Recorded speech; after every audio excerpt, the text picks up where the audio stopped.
Hi everybody, I will be showing you how to make a petal for an origami flower. To begin with, if you have printed paper and you like the design that you see, I like this design, you need to flip the paper over, okay? So we are going to start off with a fold called the valley fold. We're going to bring this bottom corner up to the top corner. Now in origami, there are two very similar folds, the valley fold and the mountain fold, and they are a little bit different. So the valley fold will look like a V. V for valley. But if we flip this over, it now is a mountain fold, okay? A good way to remember is V, valley fold. So we have just now made the valley fold. We're now going to make what's called a helmet base, okay? So we're taking these two corners and bringing them up to that corner. Our hands need to work together, okay? One hand is always folding and the other hand is always assisting. Our fingernails are creasing once our eyes see that we have the fold down, okay? So I would not crease right here. I didn't finish my fold. I'm still trying to align the corners together and the edges together. I've aligned them and now I can crease. Okay, it's really important to stay precise, fold nice and neat to avoid any air bubbles. Sometimes our paper origami can also have air bubbles. All right, next, we are going to just turn our origami paper, our helmet base. This is the helmet base term. We're going to match up this edge with this edge, okay? Now kids, I have seen kids get really excited and they start folding this way and that way and all sorts of ways. Really, you need to slow down and make sure those two edges meet each other all the way. This finger is helping right at this corner, okay? I've zoomed in right here, just starting that fold. Okay, I've made the fold. Now I can crease it. Crease. Okay, one more time. We're going to repeat the same thing. This edge needs to match up with this edge. Paper is flat. It doesn't really want to be bent and rolled. So sometimes it takes a little bit. All of my fingers are helping me. Everyone is working. All right, I've just aligned my edge. Going to crease it. Okay, next we have what is called the squash fold. This always stumps kids, but I have learned an easy way to make this fold easier on you. So we're going to take the tip. We're going to undo all that folding. And then we are going to put our tips of the fingers inside just a little bit and really wiggle it into being flat, okay? Just like that. This is the squash fold. And now it looks like a kite. We do the same thing on the other side. We are going to pull this edge. Come on. Like that. But be gentle. Origami paper can be fragile and it can easily tear.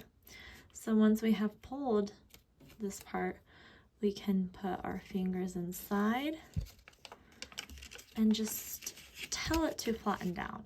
Our hands are working together. This hand is holding down this part, so this part does not move. I have it here, and I'm just laying it flat. Squash fold. Whoops. Squash fold.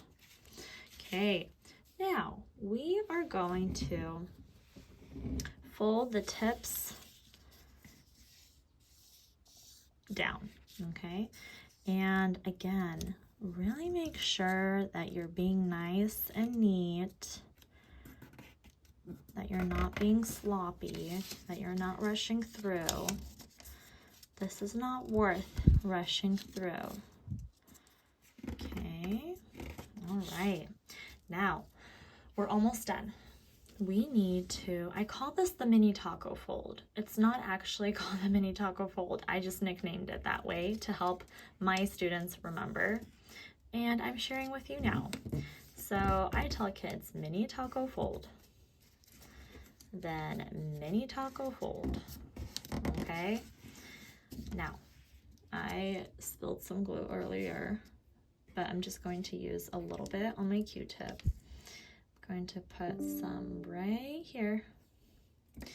And then I tell students, then you do the big mama fold, the mama taco. And we fold our petal in half like so. I tell kids you can puff it up, okay? Some kids really make everything flat, but let some volume in, okay? And you do need to hold this for about 20 seconds. Let the glue dry, okay?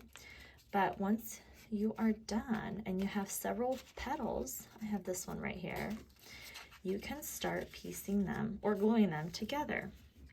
Here's what's really important to remember, okay?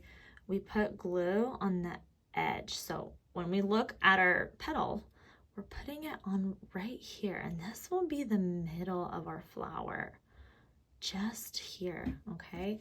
And we take our other petal and we join them together, okay? Right now it looks like bunny ears, but again, hold it for about 20 seconds, okay? Don't let it go before it's too late. And then you add your other petals, and then your flower forms. Let me show you what my other petals look like. So here they are. They have been drying, okay? And I think I am ready to put them together like so, okay? Most videos will tell you that you need about 5 petals. For this one, I have 8, and you don't need as many as I do, but just turned out this way. So what I'm going to do is apply some glue right here. And then I'm going to apply some glue here. Now, depending on how fresh your glue is, well, how, like when you last glued it, it might be hard for you to glue your flower all together like this. It might be hard, okay? You might have to wait. Do you see right here? That's kind of like the air bubble I was talking about earlier. But anyways, you might have to wait. While you are waiting, you could make your flower stem. And I'll show you how to do that right now. Just gonna flip this flower over, let it dry, push it aside. Uh-oh. Carefully push it aside so it can dry. All right, it's time to show you how to make this stem. Now, like I mentioned before, paper doesn't want to be rolled. It doesn't want to be folded. It has a hard time. And we need to convince it to do that. Right now, I'm starting at the corner right here. I'm using just a pencil that I have. I'm starting to roll at the corner, okay? My hands are working together. When I have a good roll going, I slip out my pencil and I keep rolling nice and tight. I keep rolling nice and tight. My hands are working together, not letting go of that paper. If you do let go, try again. It happens. Paper does not want to be changed. It just wants to be a couch potato and lay flat. So we're just going to re-roll it. Okay, working slowly, being nice and neat. Rolling, rolling, rolling, nice and tight, like we're rolling a tiny rug. Okay, here's where we can start applying some glue. Now, I tell students that they can just dot some places all around. The most important part is right here, that edge at the very top. You can just spread your glue around. I'm going to continue to roll and roll. Nice and tight, nice and tight, nice and tight. Not letting that paper go. You stay right there. All right, now to put in our stem, all we need to do is just put it through the middle, feed it through. If you have a little opening like I do, you can just lay the stem inside and wrap the petals all around so it gets secure.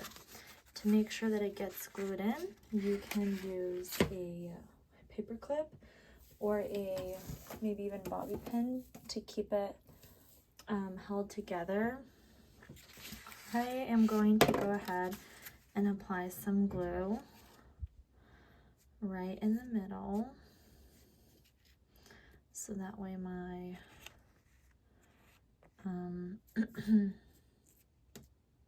stem can rest there. I'm going to apply some on the edges, just like so. Going to lay my stem inside and bring my petals all around. This is where you can put in a paper clip or a hair clip. I don't have one with me, but I'm just going to press it like that for about 20 seconds. Okay, and when you are done, you will have your very own origami flower. Okay, and an optional step is to add some more green leaves on the side. You can even write the year that you did it, so 2025. You can write a message on the stem. Possibilities are endless, but here it is. Let me try to zoom out just a little bit. Yeah, and the best part is that they don't die. Now, I actually have a spot right here. I can put another petal, or I can just wrap it closed. Okay, you might have to see what your flower needs. Every flower turns out a little bit differently. Sometimes you can fluff up the petals. All right, hope you have fun. See, it's still coming out because I'm trying to wrap up this video. So we really cannot hurry. This flower needs to rest and dry. But I hope you'll have learned all the steps, and happy creating.